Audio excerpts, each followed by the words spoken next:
नमस्कार, बहुत स्वागत है आपका। मैं हूं आपके साथ ऋतु ज्ञानवानी। दिल्ली के रामलीला मैदान में कांग्रेस ने महंगाई के खिलाफ हल्ला बोला है और हल्ला बोल रैली का आयोजन किया। इस रैली में राहुल गांधी की अगुवाई में कांग्रेस के तमाम बड़े नेता और कांग्रेस शासित राज्यों के मुख्यमंत्री भी शामिल हुए हैं। रैली के दौरान कांग्रेस नेताओं ने महंगाई, बेरोजगारी जैसे मुद्दों को लेकर बीजेपी पर जमकर हमला बोला है। दिल्ली के रामलीला मैदान में कांग्रेस ने महंगाई के खिलाफ मेगा रैली की। पार्टी की हल्ला बोल रैली के दौरान राहुल गांधी के नेतृत्व में कांग्रेस के तमाम बड़े चेहरे मंच पर नजर आए। इस रैली में मध्य प्रदेश के पूर्व सीएम कमलनाथ और छत्तीसगढ़ के सीएम भूपेश बघेल भी शामिल हुए। रैली में शामिल होने के लिए एमपी और छत्तीसगढ़ सहित कई राज्यों से कांग्रेस के नेता और कार्यकर्ता भी रामलीला मैदान पहुंचे। हल्ला बोल रैली के जरिए कांग्रेस ने न सिर्फ महंगाई के मुद्दे पर बीजेपी को घेरने की कोशिश की, बल्कि पार्टी में एकजुटता दिखाने की कोशिश भी की है। उधर सीएम भूपेश बघेल ने रामलीला मैदान के मंच से बीजेपी पर जोरदार हमला किया। एक तरफ कांग्रेस पार्टी और उनके नेता राहुल जी लगातार बेरोजगारी के खिलाफ लड़ाई लड़ते हैं। आज महंगाई के खिलाफ हल्ला बोल का नारा उन्होंने दिया है, लेकिन देश का दुर्भाग्य, सत्ता में बैठे हुए लोग महंगाई कम करने का काम नहीं करते, बेरोजगारी दूर करने का काम नहीं करते। उनका केवल एक लक्ष्य है, राहुल गांधी को रोकना और राहुल गांधी के खिलाफ लड़ाई लड़ते हैं। कांग्रेस पार्टी हमेशा गरीबों के, मजदूरों के, किसानों के हक में लड़ाई लड़ते हैं। तो ये सत्ता में बैठे हुए लोग इसे रेवड़ी कहते हैं। मध्य प्रदेश के पूर्व सीएम कमलनाथ ने भी महंगाई के मुद्दे पर जोरदार हमला किया। कमलनाथ ने कहा कि बीजेपी महंगाई जैसे मुद्दे से ध्यान भटकाने के लिए राष्ट्रवाद की बात करने लगती है। कैसे चिल्लाया करते थे बीजेपी के नेता, बीजेपी वाले, जब 5 रुपए पेट्रोल का भाव बढ़ जाता था, 2% महंगाई बढ़ जाती थी, ये कैसा चिल्लाते थे। आज इनको दिखता नहीं है, भटकता नौजवान दिखता नहीं है, किसान की आवाज ये सुनते नहीं है, इनकी आंख नहीं चलती, कान नहीं चलता, मुंह बहुत चलता है, मुंह बहुत चलता है। ध्यान मोड़ने की राजनीति। आज के मुद्दों पर ये बात नहीं करेंगे, राष्ट्रवाद की बात करने लग जाएंगे। क्या कांग्रेस को पढ़ाएंगे राष्ट्रवाद का पाठ? मैं तो पूछता हूं बीजेपी से, एक नेता का नाम बना दो जो स्वतंत्र संग्राम सेनानी रहा हो। भारतीय जनता पार्टी एक नाम नहीं ले सकती। उधर कांग्रेस की इस रैली को लेकर बीजेपी हमलावर है। मध्य प्रदेश और छत्तीसगढ़ के बीजेपी नेताओं ने कांग्रेस पर जमकर निशाना भी साधा कि उनकी जो पार्टी बचाने की ये कोशिश है, जो लगातार कांग्रेस टूट रही है, कपिल सिब्बल जी से लेकर गुलाम नबी आजाद तक, अब ये और टुकड़े टुकड़े इसके होने वाले। महंगाई, बेरोजगारी के लिए उनको बहस करना चाहिए, पार्लियामेंट में, विधानसभा में बहस करना चाहिए। इसके लिए दोषी कौन है, इसकी बात होना चाहिए। कांग्रेस शासनकाल में क्या हालत थी उसके बारे में बात करना चाहिए। ठीक है, विपक्ष में है तो क्या करेंगे, राजनीति में इतना तो करना वाजिब है। इस रैली के दौरान कमलनाथ ने पार्टी नेताओं और कार्यकर्ताओं से राहुल गांधी का साथ देने का आह्वान भी किया है। हाल ही के दिनों में गुलाम नबी आजाद जैसे सीनियर नेताओं की बगावत के बाद कांग्रेस में एकजुटता पर उठ रहे सवालों का जवाब भी मेगा रैली के जरिए देने की कोशिश दिखी। Bureau report, news 18, Delhi. Chhattisgarh के मुख्यमंत्री भूपेश बघेल मेरे साथ है। सर, राहुल गांधी ने कहा है कि गरीब किसानों के लिए मैं लड़ाई लड़ रहा हूँ। वो 2 देश भी बता रहे हैं कि देश आज भारत में 2 देश हैं, लेकिन भाजपा कहती है कि राहुल गांधी सिर्फ अपने परिवार को बचाने के लिए रैली कर रहे हैं। केंद्र सरकार पर सारी एजेंसियां हैं। राहुल जी, सोनिया जी को ईडी ने बुलाया, क्या राहुल जी और सोनिया जी सहयोग नहीं किए? क्या और बुलाएंगे तो नहीं जाएंगे? तो फिर बचाने का सवाल कहाँ उठता है? कांग्रेस पार्टी या उसके नेता राहुल जी, सोनिया गांधी किसानों के लिए, मजदूरों के लिए, गरीबों के लिए लड़ाई लड़ते हैं, महंगाई और बेरोजगारी के खिलाफ लड़ाई लड़ते हैं, और ये लोग हैं सोनिया जी और राहुल जी के खिलाफ लड़ते हैं। तो 2 जो देश उन्होंने बताए हैं, तो क्या इसका अब जो आने वाले चुनाव हैं उस पर असर पड़ेगा? आज केंद्र सरकार दबाव में आएगी? बिल्कुल दबाव में आ गई। जो अध्यादेश लागू किए थे वापस लेना पड़ा, जो 3 काले कानून लाए थे वापस लेना पड़ा। आज महंगाई कम करने के लिए बाध्य होगी सरकार। तो भूपेश बघेल साहब कह रहे हैं कि केंद्र सरकार दबाव में है, तभी वो अध्यादेश के जरिए अपने कानून वापस ले रही है। कैमरामैन रमेश के साथ नई दिल्ली से अशरफ काज़मी, न्यूज़ 18। ये तस्वीरें आपके सामने हैं, दिल्ली की ये तस्वीरें हैं जहां पर हल्ला बोल रैली कांग्रेस द्वारा की जा रही है। बेरोजगारी को लेकर के ये रैली कांग्रेस द्वारा निकाली गई है। कई बड़े दिग्गज नेता शामिल हुए हैं। साथ ही साथ आपको बता दें, छत्तीसगढ़ से बड़ी संख्या में नेता इस रैली में शामिल होने के लिए पहुंचे हैं और इसी रैली पर, कांग्रेस की रैली पर बीजेपी भी तंज कस रही है। तो वहीं कांग्रेस का साफ तौर से कहना है कि महंगाई के खिलाफ हम आवाज उठाते रहेंगे। दिल्ली के रामलीला मैदान में कांग्रेस की महंगाई के खिलाफ हल्ला बोल रैली जारी है। छत्तीसगढ़ की आधी सरकार पहुंच चुकी है वहां पर। मुख्यमंत्री भूपेश बघेल अपने 6 मंत्रियों के साथ शामिल हुए हैं। साथ ही साथ आपको बता दें कि स्वास्थ्य मंत्री नहीं पहुंचे हैं और भी कुछ मंत्री हैं जो नहीं पहुंचे इस प्रदर्शन में, पर बड़ी संख्या में छत्तीसगढ़ से मंत्री पहुंचे हैं, कार्यकर्ता पहुंचे हैं, साथ ही साथ मुख्यमंत्री पहुंचे हैं।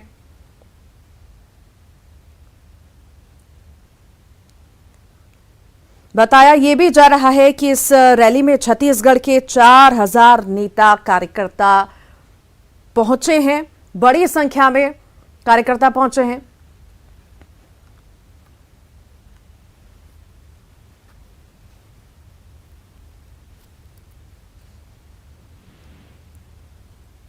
ये तस्वीरें आपको दिल्ली की दिखा रहे हैं और हमारे साथ बीजेपी नेता हैं श्रीचंद सुंदरानी जी हमारे साथ जुड़ गए हैं। सुंदरानी जी, बहुत स्वागत है आपका। तस्वीरें आप देख ही रहे होंगे, लगातार दिल्ली में हल्ला बोला जा रहा है कांग्रेस द्वारा। आखिर किस तरह से देखते हैं इस रैली को? देखिए, महंगाई की चिंता कांग्रेस पार्टी को नहीं है। कांग्रेस पार्टी जनता का ध्यान अपनी ओर से हटाना चाहती है। जिस प्रकार उनके नेताओं के खिलाफ ईडी की कार्रवाई या सीबीआई और इनकम टैक्स की कार्रवाइयां लगातार हो रही है, उनके भ्रष्टाचार के मामले सामने आ रहे हैं, वहीं कांग्रेस में जो भगदड़ मची हुई है, रोज लोग छोड़ के कांग्रेस पार्टी जा रहे हैं। राहुल गांधी जी पे आरोप लगा रहे हैं, गुलाम नबी आजाद जैसे नेता छोड़ के चले गए। कहीं न कहीं ये अपने दामन को बचाने की लड़ाई लड़ रहे हैं। वो जानते हैं कि जो देश में महंगाई बढ़ी है, अगर हम यूपीए 1 यूपीए 2 से तुलना करें तो 8 साल में अगर औसत निकालें तो कोई महंगाई का बहुत बड़ा असर नहीं है। लेकिन ये यूक्रेन और रशिया की लड़ाई के कारण भी महंगाई पर असर पड़ा है। अमेरिका और चाइना जैसे देश भी इस वक्त आर्थिक रूप से हिल गए। ऐसी समय में भारत अगर सुदृढ़ आर्थिक व्यवस्था के साथ मजबूती के साथ खड़ा है और देश में किसी भी चीज की कमी नहीं होने दिया है, कहीं न कहीं मोदी जी के नेतृत्व में देश आगे बढ़ रहा है। कांग्रेस अपनी ही अंतर्कलह को दबाने के लिए कहीं न कहीं कांग्रेस अपने अस्तित्व की लड़ाई लड़ने के लिए इस प्रकार का हल्ला बोल कार्यक्रम कर रही है। सुंदरानी जी, हल्ला बोल तो हो ही रहा है, पर आपको नहीं लगता कि जिस तरह से पहले आरोप कांग्रेस पर लगाए जाते थे कि एक एक्टिवनेस जो है कांग्रेस में नहीं है, पर अब कहीं ना कहीं धीरे धीरे मुखर होती हुई कांग्रेस नजर आ रही है, उसका असर नहीं दिखेगा क्या? नहीं, देखिए, देश की जनता मोदी जी के साथ है। देश की जनता ये समझ रही कि ये क्षणिक महंगाई है। जैसे ही ये रशिया और यूक्रेन का युद्ध थम जाएगा, देश के हालात ठीक हो जाएंगे। अभी बारिश अच्छा हुआ, पैदावार बढ़ी है, कहीं न कहीं उसके कारण भी थोड़ा महंगाई पे अंकुश लगेगा।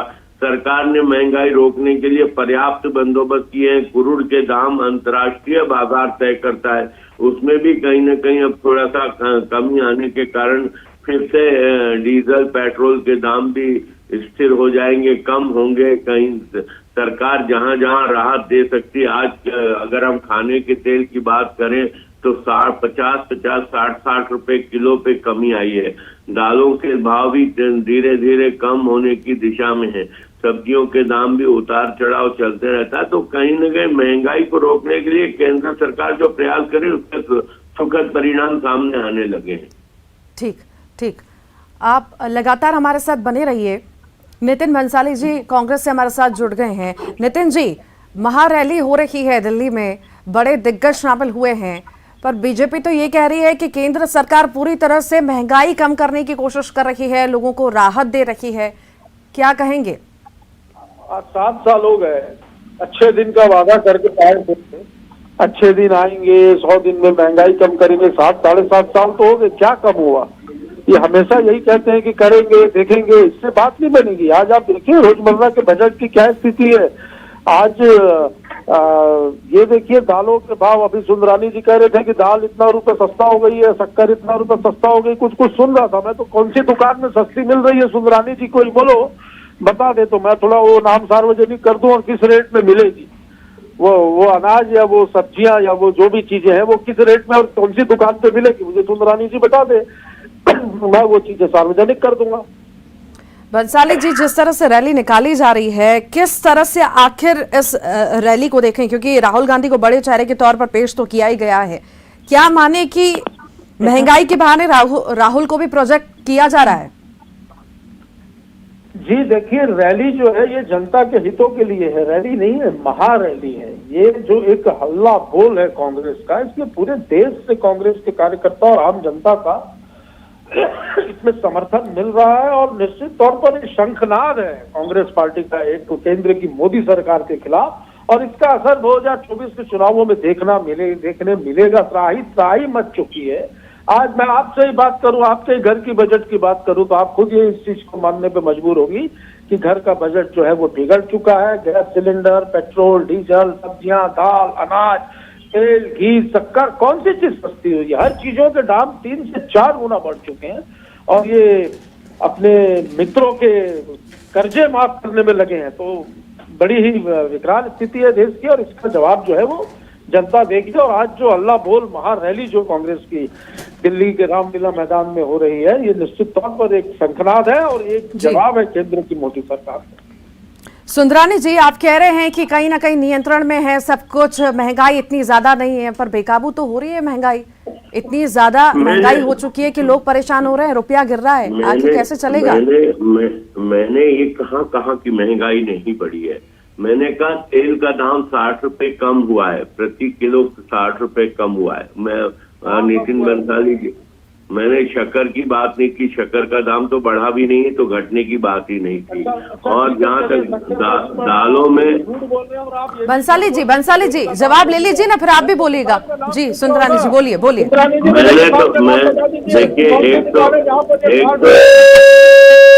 एक तो कांग्रेस के प्रवक्ता को इतनी तमीज होनी चाहिए कि अगर कोई दूसरा बोल रहा है तो बीच में नहीं बोलना चाहिए। मैं आपको चुपचाप सुन रहा था, आप में इतनी तमीज नहीं कि आप एक मेरे छोटे भाई जैसे हो, लेकिन थोड़ा सा तमीज में अपनी हद में रहना चाहिए। नितिन बंसाली जी, आपसे रिक्वेस्ट है, आपने अपनी बात रखी, सुंदरानी जी को अपनी बात रखने दीजिए, फिर आप बोलिएगा, आपको मौका मिलेगा। सुंदरानी जी तमीज में रहना चाहिए। बिल्कुल आप झूठ पे झूठ बोल रहे हैं, ये झूठ पे बोल रहा हूँ या सच बोल रहा हूँ, ये तय करने वाले आप होते हैं क्या? ये तय आप करेंगे मैं झूठ बोल रहा हूँ या सच बोल रहा हूँ? आप ईडी की कार्रवाई से बचने के लिए आप महंगाई का मुद्दा लाते, आप अपने कांग्रेस में बढ़ती भगदड़, अन्य दलों में जा रहे, कांग्रेस छोड़ के आप क्यों भटक रहे हैं हम? सुंदरानी जी, महंगाई पे बात हो रही थी, आप कह रहे थे कहीं ना कहीं कंट्रोल में सारी चीजें आ रही हैं। मेरा वही सवाल था कि आखिर बेकाबू क्यों हो रही है महंगाई, रुपया क्यों गिर रहा है? इसका जवाब दीजिए सुंदरानी जी। संस्कार हम लोगों को आप लोगों से सीखने की जरूरत नहीं है। अरे हमें भी आपके सीखने की जरूरत नहीं है साहब, हमें भी आपके सलाह की जरूरत नहीं है। उनसे हमें तमीज सीखने की जरूरत नहीं है। नहीं, मुझे भी आपसे सीखने की जरूरत नहीं है। आप अपने गिरेबान में झांको साहब, मुझे समझाने की जरूरत नहीं है। आपको इतनी तमीज होनी चाहिए कि अगर आप अपनी बात को रख रहे हो तो दूसरे की बात को भी सुनना चाहिए। प्रजातंत्र का गला घोटने का काम आपने अपनी बात रखी, मेरी रिक्वेस्ट है आपसे, आपने अपनी बात रखी, आप प्लीज सुंदरानी जी की बात सुनिए, फिर आपको ही मौका दूंगी, आप भी बोलिएगा ना अपनी बात। मैडम तो मैं काउंटर नहीं करूंगा। काउंटर करिएगा ना, पर उनको अपनी बात तो रखने दीजिए। हाँ चलिए बोलिए सुंदरानी जी। अगर वो बीच में बोलेंगे तो मैं डिबेट नहीं होने दूंगा। नितिन बंसाली जी, आप कैसी बात करते हैं? आप अपनी हद में रहा करो, मर्यादा में समय होता है, उसमें भी अगर आप अपनी बात नहीं रखेंगे तो फिर क्या मतलब रहेगा हमारी ऐसी बहस का? जनता तक आवाज कैसे पहुंच पाएगी आप लोगों की? ये देखिए ऐसे बात होती है कि आप भी संस्कारों की बात हो रही है, देखिए कैसे बोल रहे हैं। ना आपके संस्कार है ना आपकी मर्यादा है। अरे धमकी मत दीजिए सुंदरानी जी, शांत हो जाइए आप दोनों ही। सुंदरानी जी आप पॉइंट पर आइए, अपनी बात रखिए। रिक्वेस्ट है आपसे सुंदरानी जी, आप अपनी बात रखिए। देखिए, निश्चित रूप से मैंने कहा कि रशिया और यूक्रेन के युद्ध के कारण देश में महंगाई बढ़ी है। क्रूड के दाम अंतर्राष्ट्रीय बाजार में तय होते हैं, कुछ सीजनल वस्तुओं के दाम बढ़ते हैं। अभी पैदावार आएगी, नई पैदावार आएगी, निश्चित रूप से नियंत्रण में होगा। कहीं ना कहीं देश के सामने आप तुलना कीजिए, चाइना और रशिया जैसे देशों की हालत बहुत खराब है। आज भारत अगर ऐसे समय में जिस समय लंका और पाकिस्तान जैसे देश बंगाली के कगार पे पहुंच गए, आज भूखमरी के कगार पे पहुंच गए, ऐसी स्थिति में भारत आज चाइना और अमेरिका से भी मजबूत स्थिति में खड़ा है। तो कहीं न कहीं मोदी जी के इस सरकार है तभी संभव हो पाया है। यूपीए 1 यूपीए 2 में देखा हमने भ्रष्टाचार का बोलबाला, पूरे देश में लूट खसोट का माहौल। आज जो पूरे देश में कांग्रेस की हालत हो गई है, आप फिर बीच में बोल रहे हैं आप। समय की कमी है। भंसाली जी बहुत बहुत शुक्रिया, आप हमारे साथ जुड़े। सुंदरानी जी आपका भी बहुत बहुत शुक्रिया। और इसी बीच बड़ी खबर रायपुर से है। कल सीएम भूपेश बघेल सौगात देंगे, गोधन योजना के हितग्राहियों को बड़ी सौगात देंगे। हितग्राहियों के खाते में 5 करोड़ 9 लाख रुपए ट्रांसफर करेंगे। अब तक गोधन योजना के तहत 335 करोड़ 24 लाख का भुगतान हो चुका है।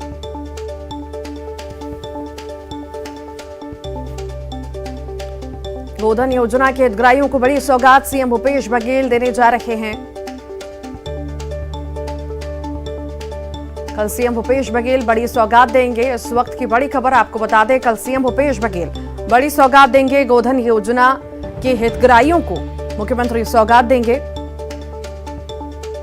हितग्राहियों के खाते में 5 करोड़ 9 लाख रुपए ट्रांसफर किए जाएंगे। अब तक गोधन योजना के तहत 335 करोड़ 24 लाख का भुगतान हो चुका है। राष्ट्रपति पद के चुनाव में कांग्रेस के आदिवासी विधायकों के क्रॉस वोटिंग को लेकर अनुसूचित जनजाति विभाग के अध्यक्ष ओमकार सिंह मरकाम का बड़ा बयान आया। उन्होंने कहा कि कांग्रेस के आदिवासी विधायकों ने राष्ट्रपति द्रौपदी मुर्मू के समर्थन में वोट नहीं दिया, सामान्य और ओबीसी वर्ग के विधायकों ने वोट दिया। और उन्होंने कहा कि कांग्रेस के आदिवासी विधायकों पर शंका करना ठीक नहीं है और कांग्रेस के आदिवासी विधायक पूरी तरीके से कांग्रेस के साथ हैं। ये कहना कि 17 विधायकों ने क्रॉस किया है वोटिंग, इसमें आदिवासी विधायक कहना, मैं इस बात से पूरी तरह से सहमत नहीं हूँ। विधायक ने वोट क्रॉस किया है। अब ये कौन सी नई परिभाषा आ गई कि आदिवासी विधायक ने वोट किया है, तो मैं इस बात से सहमत नहीं हूँ। हाँ, ये बात सही है कि 17 विधायकों ने किया है। वो अब कोई ऐसी जांच प्रक्रिया है नहीं जिसके तहत ये तय किया जाए कि कौन विधायक वहाँ क्रॉस वोटिंग किया है, इसकी कोई प्रक्रिया ही नहीं है। तो ऐसी स्थिति में ये बहुत। तो वहीं भोपाल में प्रदेश कांग्रेस के महामंत्री राजीव सिंह ने कहा है कि राष्ट्रपति पद के लिए वोटिंग पूरी तरीके से गोपनीय होती है और ये कहना उचित नहीं कि किस विधायक ने क्रॉस वोटिंग की या नहीं। मरकाम जी अपनी सूचना के आधार पर जो कह रहे होंगे, मैं कह रहा हूँ ना कि इसमें कोई व्यक्ति, कोई एजेंसी, कोई कुछ भी नहीं कह सकता। गोपनीय मतदान रहता है राष्ट्रपति चुनाव। और इसी के साथ ही 5 की आंच में फिलहाल के लिए इतना ही। खबरों का सिलसिला लगातार जारी रहेगा।